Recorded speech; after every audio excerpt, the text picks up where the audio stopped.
So welcome back students with new episode. आज जो हम बात कर रहे हैं, हम अपने नेक्स्ट टॉपिक के बारे में बात करेंगे, that is about the price elasticity of demand. मैं आपको बता दूं कि अभी भी हम यूनिट सेकेंड में ही हैं और हम कंज्यूमर बिहेवियर को स्टडी कर रहे हैं कि कंज्यूमर का बिहेवियर कैसा रहेगा। उसी को लेके आज हम बात कर रहे हैं अपने next chapter theory of demand के बाद। और आज चैप्टर का नाम है price elasticity of demand. Price elasticity of demand. तो प्राइस इलास्टिसिटी ऑफ डिमांड कहता है कि there is a change in demand. Sorry, मैं इसको फोकस कर लूं पहले। Okay, so price elasticity of demand कहता है कि किस तरह से डिमांड चेंज होगी due to change in its price. Price के बदलने से, देखिए हम ये चीज पढ़ चुके हैं ऑलरेडी, हमने अपने प्रीवियस चैप्टर में कंप्लीट करा है कि सर क्या होता है कि जिस तरह से हमारा प्राइस चेंज होगा तो डिमांड भी चेंज होगी। तो हाउ मच डिमांड की बात हो रही है कि कितनी डिमांड, यानी प्राइस के सर बढ़ने या कम होने से ये तो हमें पता है कि डिमांड बढ़ेगी या कम होगी, बट कितनी। यानी अगर एग्जांपल के तौर पे अगर हम बात करें, प्राइस 10 था तो क्वांटिटी 5 थी। अगर प्राइस लेटेड 5 हुआ तो क्वांटिटी कितनी रहेगी, कितनी? आप कैसे बता पाएंगे कितनी? ये तो पता है कि सर कम ही होगी, सॉरी ज्यादा होगी। 10 में 5 थी, तो जब प्राइस कम होगा ऑटोमेटिकली क्या होगा, जब प्राइस किसी चीज का कम होगा तो हम क्या कहते हैं कि जब प्राइस किसी चीज का कम होगा तो उसके साथ क्या होता है कि उसकी जो है डिमांड जो है वो बढ़ेगी। बट अब क्वेश्चन यहाँ पे ये आता है कि कितनी डिमांड बढ़ेगी। अब इसी चीज को हम बात करने वाले हैं इस चैप्टर में, that in the previous chapter we have studied that the law of demand states the negative relation between the price of commodity and its quantity demanded and other thing being equal. वो सारी चीजें क्या रहेंगी, equal.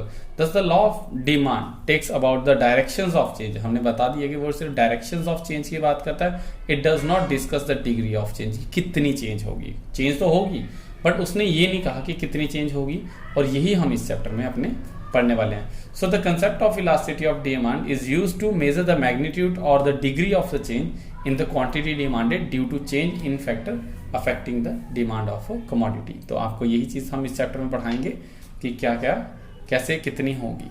अब बात करें इसके learning objectives की, तो सबसे ज्यादा मेन इंपॉर्टेंट है इसकी इंट्रोडक्शन, आपको मैंने बता दी।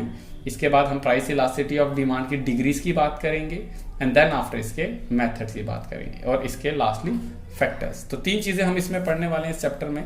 सबसे पहले हम पढ़ेंगे इसकी डिग्रीज कि कितने तरह से होगी, देन आफ्टर इसके मेथड्स एंड फाइनली हम इसके factors. So let's start one by one. सबसे पहले हम बात करेंगे डिग्रीज की। तो degrees of price elasticity of demand, PED means here the price elasticity of demand. तो डिग्रीज बात करें प्राइस इलास्टिसिटी ऑफ डिमांड की, डिग्री क्या कितनी रहेगी? तो देखिए सबसे पहले रहेगी 5 डिग्रीज रहेंगी। आप ये समझ लीजिए किसी 5 डिग्रीज रहेगी। सबसे पहले रहती है पीईडी इज ग्रेटर देन 1। आपके बुक में आपको दिख जाएगा, आप देख लें प्लीज इसमें डिग्रीज। तो इलास्टिसिटी ऑफ डिमांड की बात हम बात कर रहे हैं, डिग्रीज की क्या होती है। तो डिग्रीज की बात करें तो हम कहते हैं कि अल्फ्रेड मार्शल ने ये कंसेप्ट दिया था और अल्फ्रेड मार्शल ने कहा था कि कितने डिग्रीज रहेंगी हम।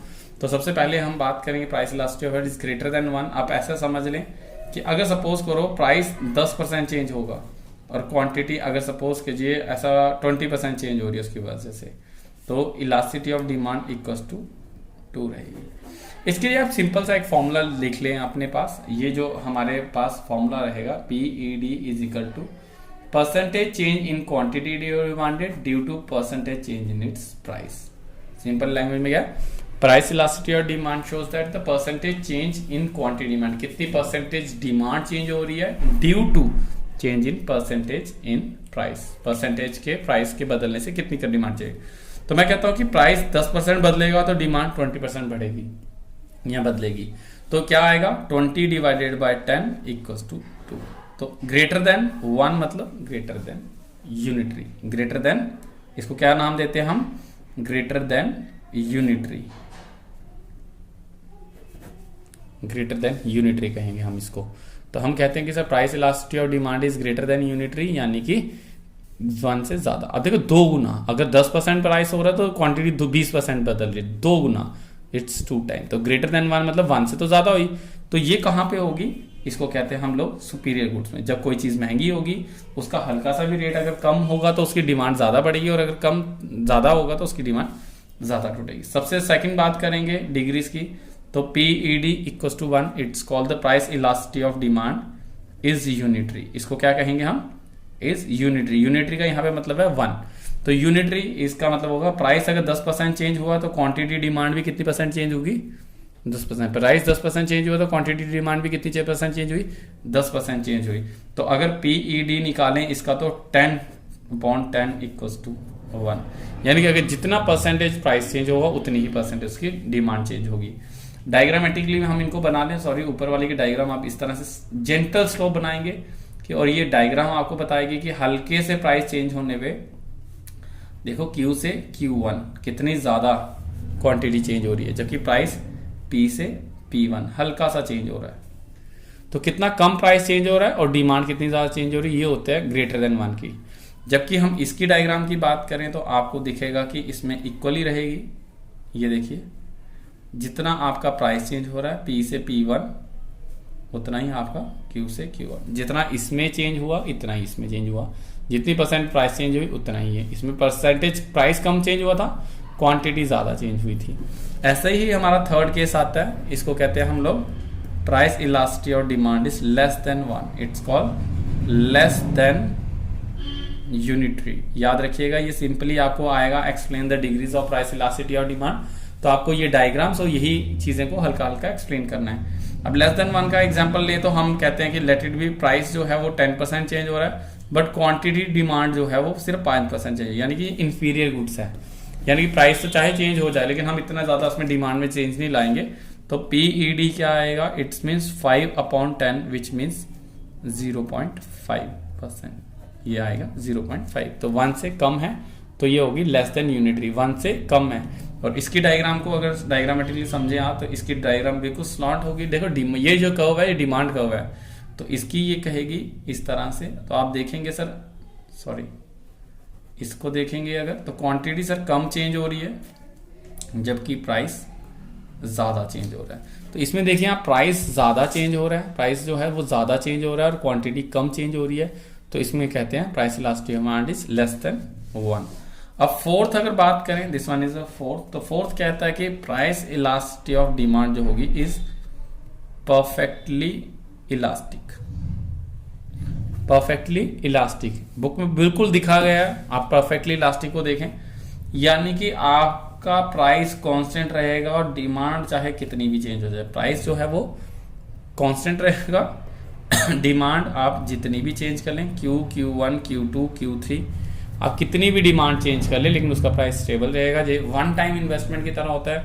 जैसे सपोज कीजिए कि आपने इसमें डेप्रिसिएशन ऐड नहीं हो रहा, मतलब कट शट नहीं हो रहा, आपने जैसे अगर लेटेड भी हैंडपंप लगाया और कई सारे गांव में ऐसे हैंडपंप देखेंगे जो एक बार ही लगाया था उसके बाद चलते जा रहा है चलते रहा है, उसकी कितनी क्वांटिटी पानी जो है वो निकला गया लेकिन उसका प्राइस जो था वो उस टाइम पे स्टेबल ही था। इसको कहते हैं परफेक्टली इलास्टिक, यानी कि आपकी quantity price equal to 0% change और आपकी क्वांटिटी डिमांडेड मतलब कि 30% चेंज।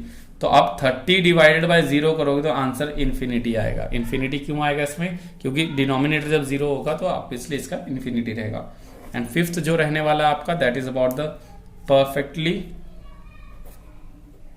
इनइलास्टिक, यानी कि PED equals to 0।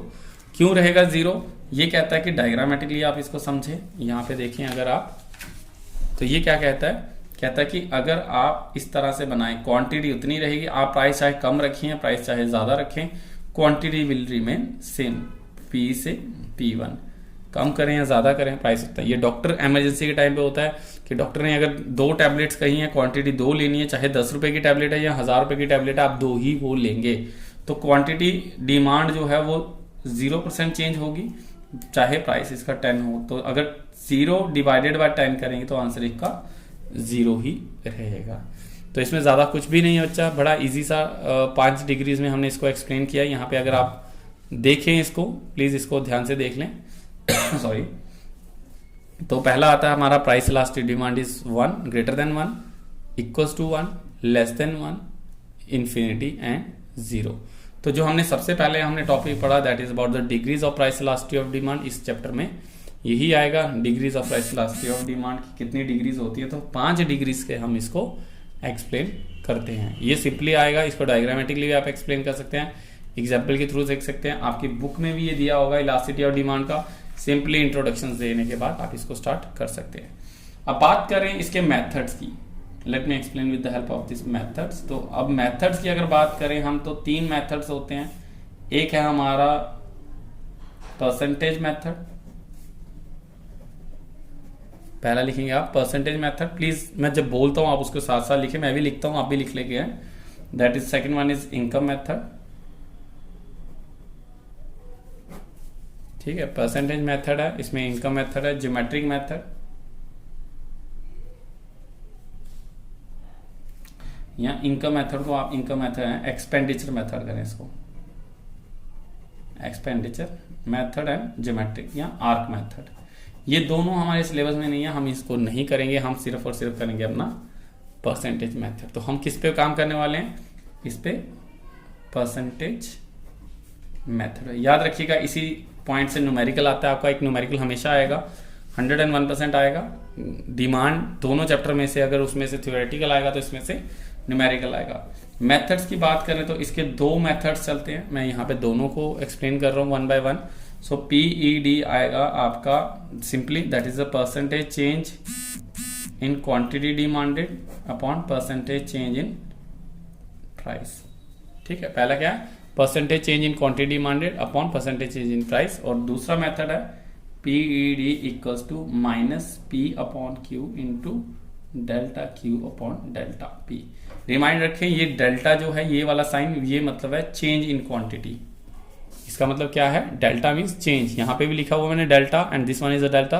Percentage change in quantity demanded, percentage change in price. तो इस डेल्टा का मतलब ये होता है चेंज। तो आप प्लीज इसको ध्यान रखें, तो अपने बुक्स पे लिख लें, कॉपी पे लिखें। ये होगा price elasticity of demand is equal to percentage change in quantity demanded upon percentage change in price. और ये होगा percentage change price elasticity minus को इसको ब्रैकेट में रखें, तो minus P upon Q into delta Q upon delta P। अब इसके न्यूमेरिकल्स कैसे आएंगे, पहले तो हम इसके न्यूमेरिकल्स करेंगे, देन हम इसके न्यूमेरिकल्स करेंगे, ठीक है। बाकी के 2 ये प्राइस इलास्टिसिटी ऑफ डिमांड हम कर रहे हैं, इसके 2 मेथड्स हैं और ये दोनों हम कट कर रहे हैं, ठीक है। आपको यही 2 मेथड्स करने हैं, the methods of measuring price elasticity of demand. ये हमारा टॉपिक है, method of measuring price elasticity of demand. तो चलिए इसके न्यूमेरिकल स्टार्ट करते हैं। अगर हम न्यूमेरिकल्स की बात करें तो बड़ी इजी सी बात होगी। सबसे पहले अगर हम बात करें, मान के चलते हैं कि परसेंटेज, अगर क्वेश्चन एग्जांपल 1 यहां पे लिख लिया आप, मैं लिख रहा हूं एग्जांपल 1। जितने एग्जांपल बन पाएंगे हम उतने एग्जांपल आपको एक्सप्लेन करें। सिंपल सा क्वेश्चन है। अब क्वेश्चन कैसे दिया हुआ है, सपोज कीजिए एग्जांपल में दिया है कि परसेंटेज ऑफ क्वांटिटी डिमांड कितनी चेंज हुई, 10% चेंज हुई। परसेंटेज कितनी चेंज हुई, 10% चेंज हुई। और प्राइस कितना चेंज हुआ, लेट इट बी 5% चेंज हुआ। क्वांटिटी कितनी परसेंट चेंज है, परसेंटेज दी हुई है, परसेंटेज चेंज हुई 10%, प्राइस कितना परसेंटेज 5%। तो सिंपल है, PED कैसे निकलेगा, इक्वल्स टू, इसमें माइनस का साइन रखें, minus that is about 10 upon 5 equals to 2। याद रखें ये माइनस जो है ये नेगेटिव साइन नहीं है, इसका मतलब है प्रीफिक्स है। माइनस का साइन यहाँ पे क्या कहला रहा है, यहाँ पे मैं लिख रहा हूं, लिख लें बच्चा प्लीज, प्रीफिक्स, PRIFX। प्रीफिक्स होता है एक साइन जो शो करता है relation between X and Y, 2 चीजों के बीच में नहीं। और आपको पता है प्राइस और क्वांटिटी डिमांड के बीच में नेगेटिव रिलेशन है, तो आप इनको दोनों को नेगेटिव रख सकते हैं। तो 10 अपॉन 5 इक्वल्स टू 2। तो प्राइस इलास्टिसिटी ऑफ डिमांड क्या होगी, इज ग्रेटर देन 1। अब याद रखें जो इनके आंसर निकलेंगे ना, तो आपको इसमें ये जो हमने डिग्रीज की थी इसको देखना, अगर 1 से ज्यादा है तो हमारा कहेंगे price elasticity of demand is greater than unitary. अगर इक्वल्स टू 1 आता है तो इज एक यूनिटरी, अगर कम आता है 1 से तो less than unitary, 0 and infinity वो आपके साथ यहाँ पे आ जाएंगे। तो अगर आपको क्वेश्चन में दोनों की परसेंटेज दी हुई है, percentage of price and percentage of demand, तो आप दोनों की क्या करेंगे, दोनों की वैल्यूज पुट करेंगे, सिंपली परसेंटेज इसकी और इसकी, तो आंसर निकल जाएगा। बट एग्जाम्पल 2 अगर बात करें, एग्जाम्पल 2, अब कहीं पे बुक में क्या दिया हुआ है, उन्होंने कहा मान के चलिए प्राइस 10 से 5 हो जाता है। प्राइस कितना चेंज हुआ, 10 से 5। और क्वांटिटी डिमांड जो चेंज हुई आपकी 10% चेंज हुई। कितनी परसेंट चेंज हुई, 10%। तो अब आप क्या करेंगे, आपको क्वांटिटी तो परसेंटेज में दी गई है बट प्राइस परसेंटेज में नहीं है, तो आपको क्या करना पड़ेगा, प्राइस को परसेंटेज में निकालना पड़ेगा। अब मैं ये बता दूं प्राइस को परसेंटेज में कैसे निकालते हैं। इसका निकालने का बड़ा सिंपल सा मेथड है। अगर हम इसको सिंपली निकालना चाहें तो इसको कहते हैं परसेंटेज ऑफ प्राइस निकालना है तो कहेंगे delta P upon P into 100। Delta P मतलब प्राइस कितना चेंज हो रहा है और प्राइस कितना है। अब डेल्टा पी कैसे निकलेगा, अब डेल्टा पी निकलेगा P1 माइनस पी। अब यहां पे प्लीज समझें इसको आराम से। डेल्टा पी मतलब चेंज कितना हुआ प्राइस, तो प्राइस कितना चेंज हुआ P1 माइनस पी। तो P1 क्या है, प्राइस, न्यू प्राइस, न्यू कितना प्राइस है माइनस प्रीवियस कितना था, पहले प्राइस कितना था, ये आएगा P1 P0 और अभी कितना है, this one is called P1। तो 5 माइनस 10 क्योंकि 10 पे पता नहीं कितनी थी और 5 अभी का प्राइस है, तो 5 is P1 and 10 is P0। तो डेल्टा पी कितना आएगा इक्वल टू -5। तो डेल्टा पी कितना आया -5। तो आपने यहां पे पुट किया -5 अपॉन, अब पी क्या है यहाँ पे, पी वही है, P equal to 10, this one is 10 into 100। तो अगर इसको आप चेंज करें तो 50% जो है वो प्राइस चेंज हो रहा है। सो अब परसेंटेज निकल गई प्राइस की, कितना है 50%। तो PED इक्वल्स टू, PED क्या आएगा, PED सिंपली अगर बात करें तो PED कितना आएगा हमारा, तो हम कहते हैं PED equals to minus percentage of QD upon percentage of price. तो परसेंटेज ऑफ QD कितना है 10 अपॉन 50, ठीक है, सॉरी हाँ बिल्कुल सही है। सो 50 इट्स आएगा 0.2। तो price elasticity of demand is less than 1। ये आपका आएगा एग्जांपल नंबर 2। अगर आपका प्राइस में परसेंटेज नहीं दिया गया है और एक चीज यानी दोनों में से, अगर दोनों चीजों में से प्राइस और क्वांटिटी में से अगर आपके दोनों में से अगर एक चीज की परसेंटेज है दूसरे का प्राइस है या क्वांटिटी है तो प्लीज आप उसको कन्वर्ट करें परसेंटेज में। अब इसी तरह से अगर आपको क्या करना है, let me change in the next one. अगर आपको परसेंटेज ऑफ क्वांटिटी डिमांडेड निकालनी है तो क्या होगा, delta Q upon Q into 100, delta Q upon Q into 100। तो ये बड़ा इजी सा है delta Q upon Q into 100 करना। यानी कि सर हम करेंगे क्या कि चेंज कितनी हुई क्वांटिटी की। अब एग्जांपल 3 लिख लें,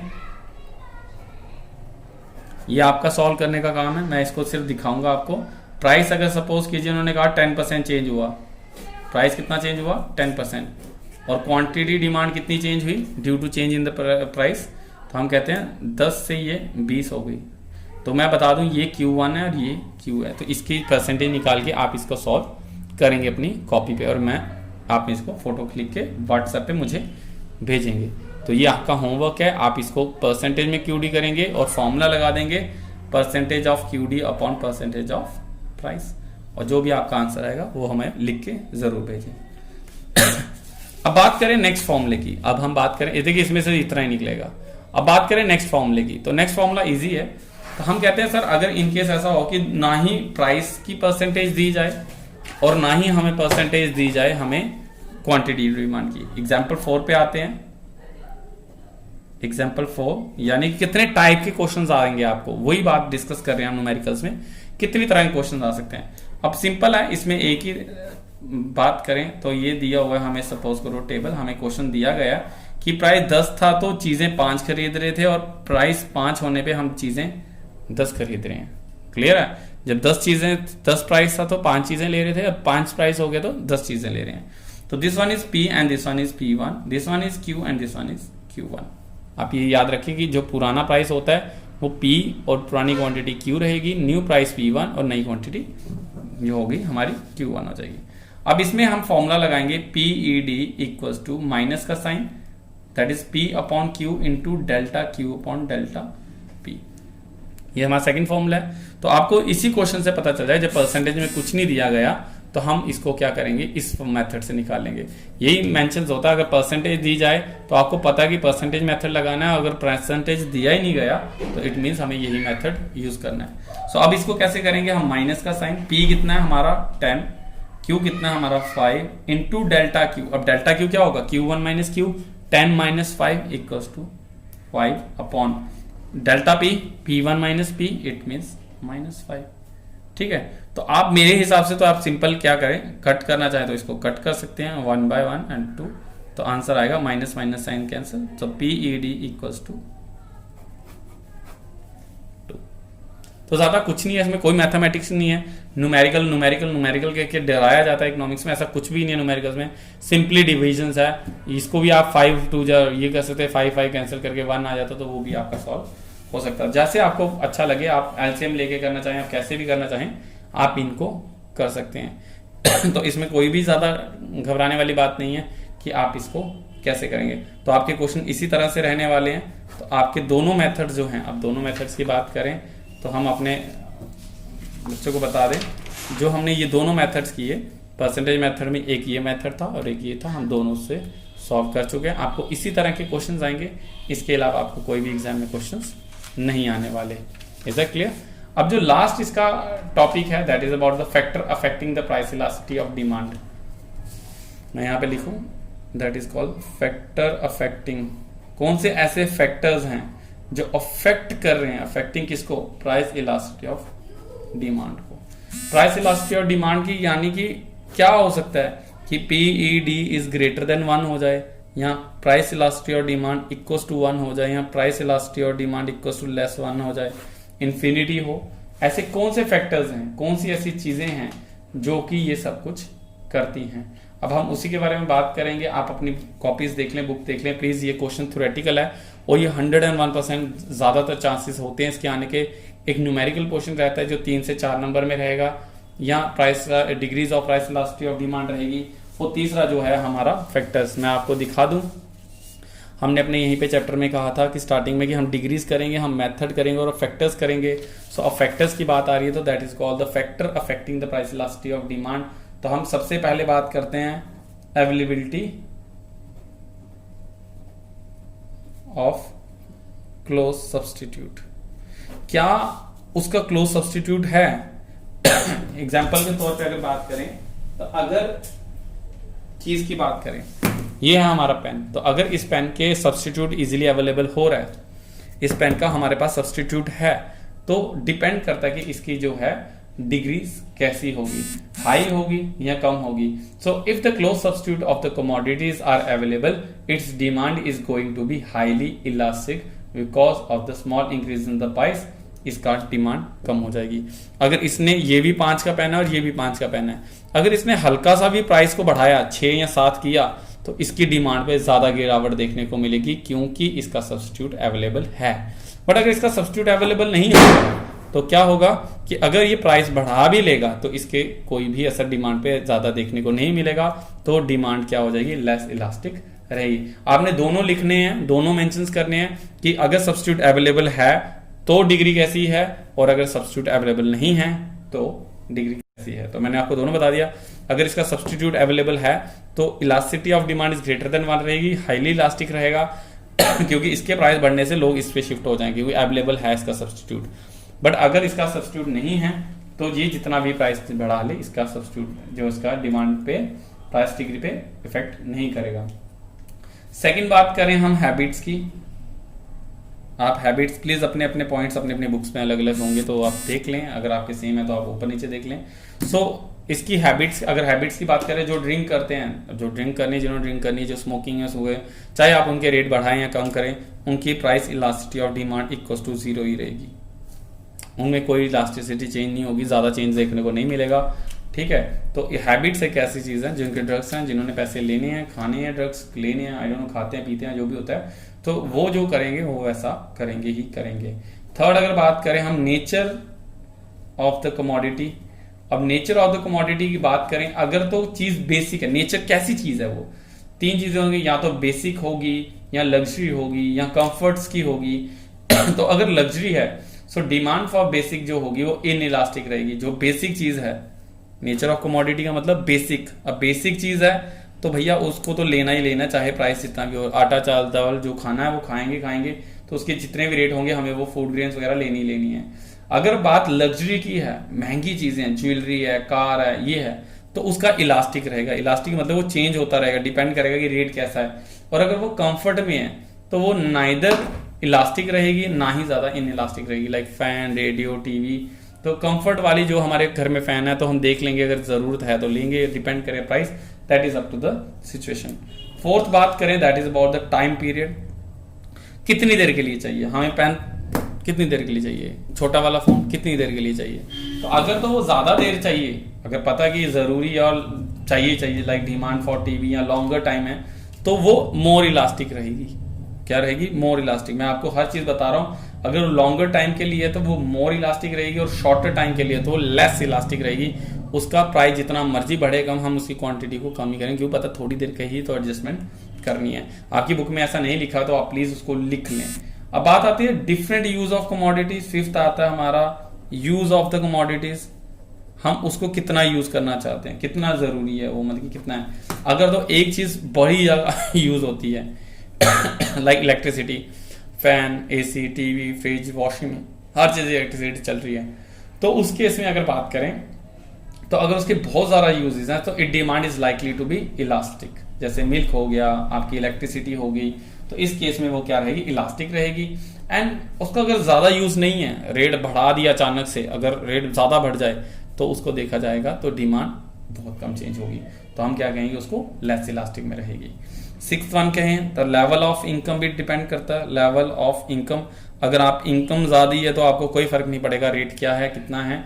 तो demand for a commodity is inelastic at a very high और very low of income as a rich people.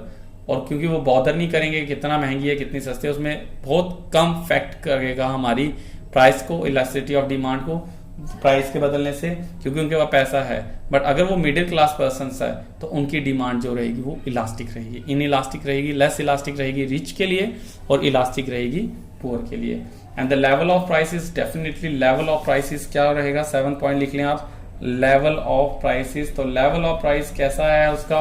तो demand for high price commodities generally elastic, जो चीजें महंगी हैं उसके प्राइसेस जो होंगे और जनरली वो इलास्टिक रहेगी, और जो दूसरी हम बात करें वो हमारी इन इलास्टिक रहेगी। तो इसी में हमारा इस चैप्टर में इतना ही है। आप 7 पॉइंट्स लिख लें। अगर आता है फैक्टर अफेक्टिंग प्राइस, इलास्टिसिटी और डिमांड, तो आप दोनों को बताएं कि लेवल ऑफ इनकम हाई पे क्या रहेगा, लो पे क्या रहेगा, नेचर ऑफ कमोडिटी बेसिक है, लग्जरी है, कंफर्ट है, टाइम पीरियड में शॉर्ट है, लॉन्ग है। तो ये सारी चीजें आप इसमें एक्सप्लेन करें तो हमारा फैक्टर ऑफ अफेक्टिंग भी खत्म हो जाएगा। सो इस तरह से आप इस चीज को प्लीज अपने नोटबुक पे सारा लिखें। आपकी बुक में सब कुछ दिया गया है, ऐसा कुछ भी नहीं है जो आउट ऑफ सिलेबस है। इवन जो आपसे सिलेबस से रिड्यूस है वो हमने कम कर दिया। जो चीज पढ़ाई गई आपके पेपर में वही चीज पूछी जाएगी और आपके सारे के सारे टॉपिक इसको क्लियर किए गए हैं। अगर आपको थोड़ा सा मुश्किल आता है तो प्लीज आप थोड़ा सा स्लॉट टाइम लें, इसको बुक्स के न्यूमेरिकल्स को सॉल्व करें। 2 दिन आपके पास होते हैं, आप आराम से इसको इजिली कवर अप करें, जल्दबाजी ना करें। यूनिट के नेक्स्ट जो आपके एग्जाम्स हैं, जो भी हैं, आपके कंसेप्ट को बिल्कुल अच्छे से समझें। आई होप आपको ये वीडियो समझ आई होगी। मिलते हैं अपनी नेक्स्ट वीडियो के साथ। Till then bye bye. इसी साथ आपके यूनिट 2 भी आज खत्म होता है, तो हम कोशिश करते हैं आपको सारा का सारा ये कंसेप्ट क्लियर हुए होंगे और हम आने वाले टाइम पे और भी अपनी वीडियोस को लाते हैं। Thank you so much, bye bye.